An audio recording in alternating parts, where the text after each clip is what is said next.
Alright, today we are going to be working on this softmax activation function.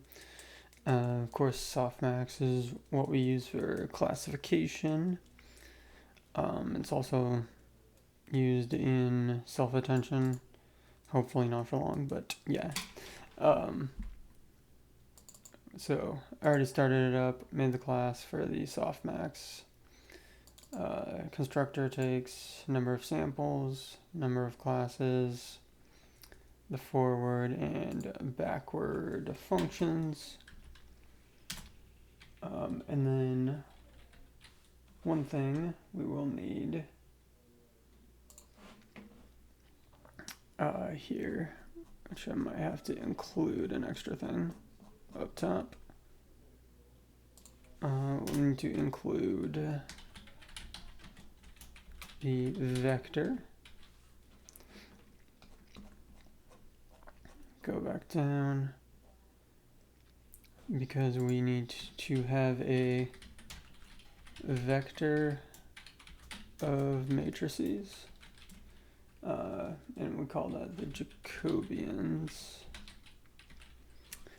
I believe I read somewhere there is a way of doing this without needing Jacobians, without needing this huge vector of matrices. So I'll look into that further. I'm sure that's a more streamlined version, and probably update this some way to be able to do, or update this someday to be able to do this, or maybe I'll make a new video showing that version by itself. But as of now, we're doing it this way. There's going to be plenty of different things we're going to need here, and I'm actually just going to copy these things in from my from a different project I had done. Basically the project we're going to do here of image classification, doing MNIST.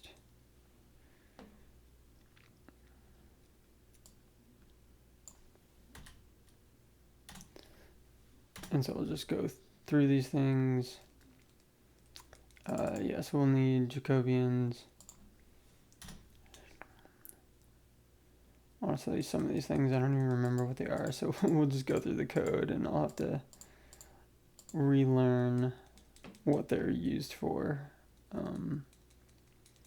Yeah, because I don't really find it always completely necessary to know in depth the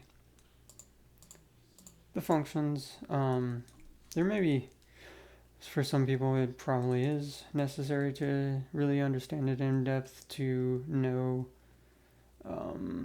especially if you're really math dense, mathematically inclined, may need to know this for like the kind of the more geometry of these things, to be able to experiment with,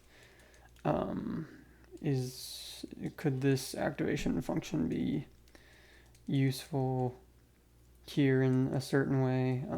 Are some things more nonlinear than others, which could be helpful?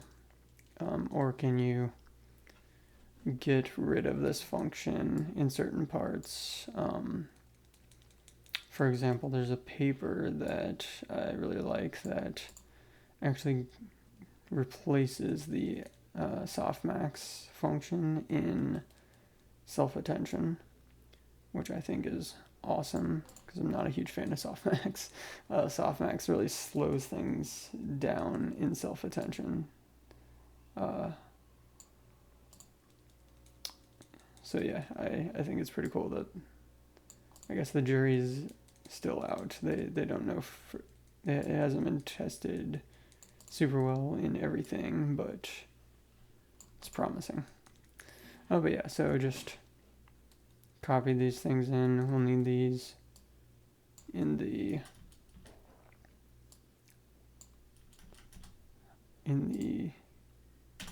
class to be able to do the forward and backward pass.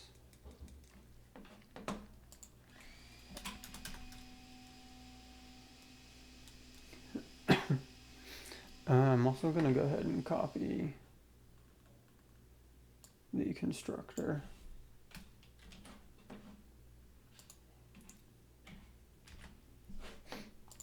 I'm just going to allocate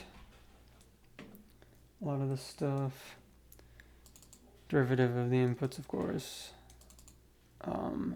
Diag flat has to do with the Jacobian. Helps to calculate the Jacobian. Let's see. The temporary, we'll see here soon.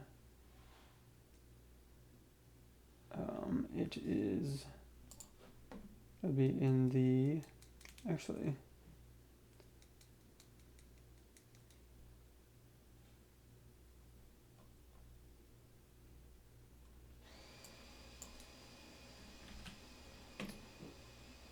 it may have been needed for a different version.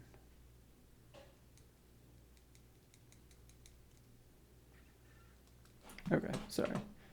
Looks like you don't need these temporary values.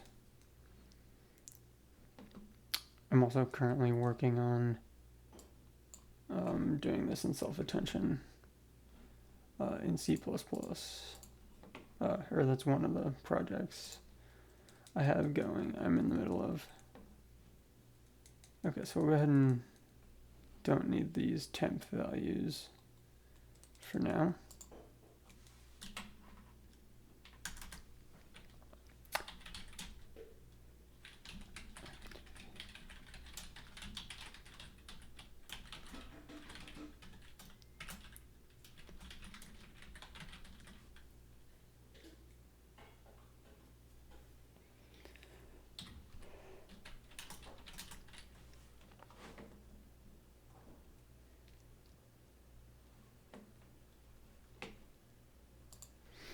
And like I've said before, I don't always go through the exact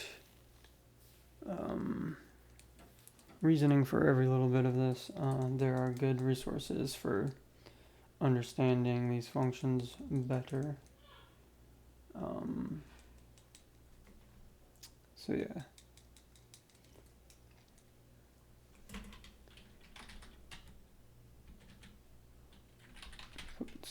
Step rows.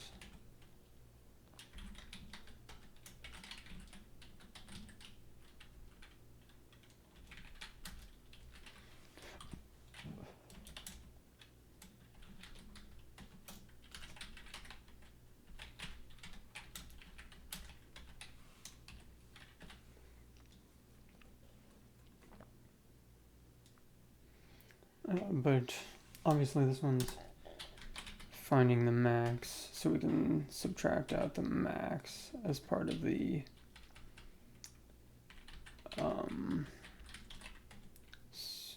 when calculating the when calculating the exponential values, it makes it work better. It makes it more stable.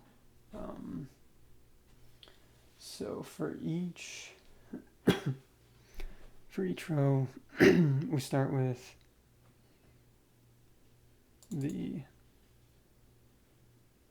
we'll make the maxes the first input for each row. So the first column of each one, which means we could turn this into 1. We'll turn that into 1. Because you've already made it the first one, there's no point in comparing the first one to itself.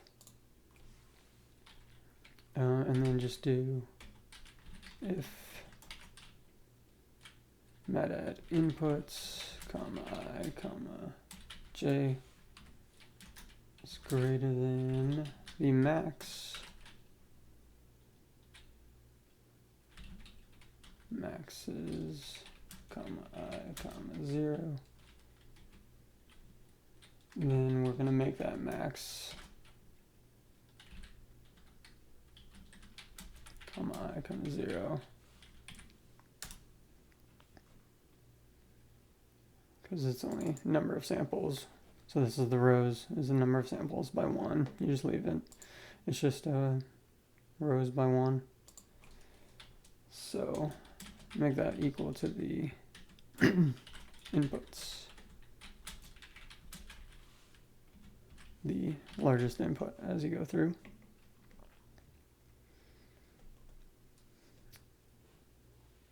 And then once done with that, and there are more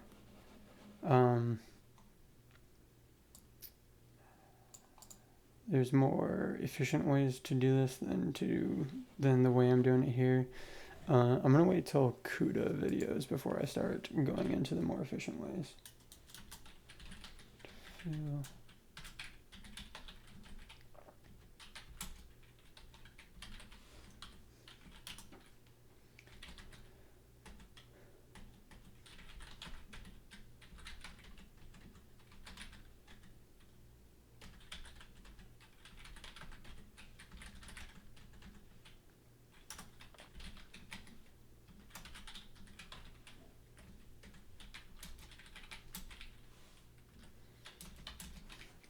We're gonna turn the stuff into the exponents of it,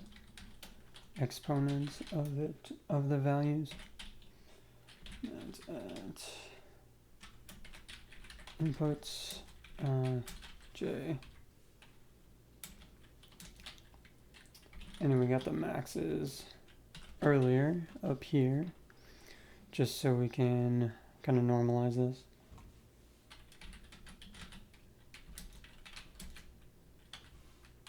That was the whole reason for that.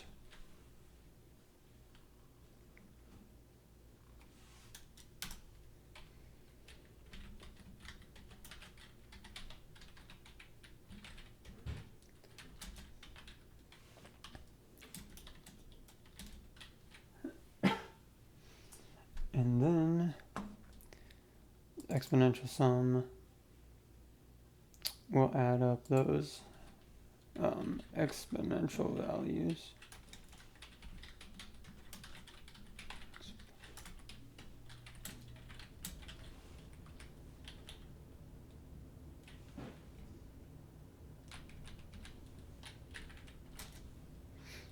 So we have that. And then, okay, so this is going through each row, going through each of the columns, finding the sum, going through that.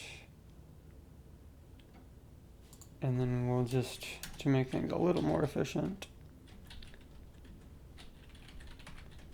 we will keep this inside of the first for loop.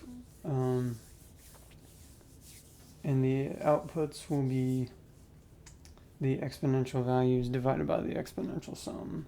So this is going to loop through the columns. So for each row, you're going to loop through and find the total exponential sum through this mechanism here.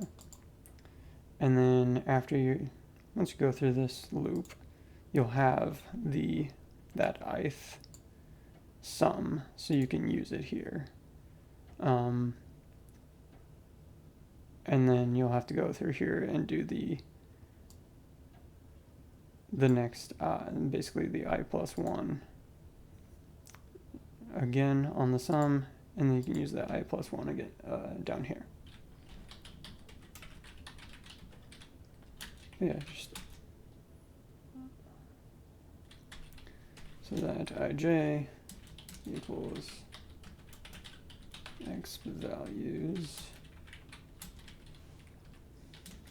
divided by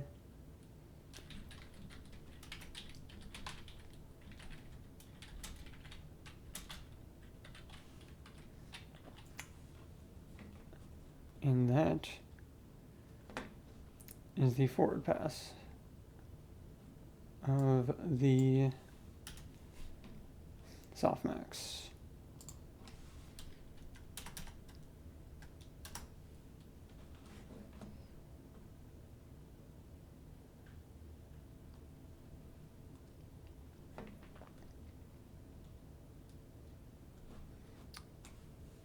And then I'll start making this, but we're going to go through the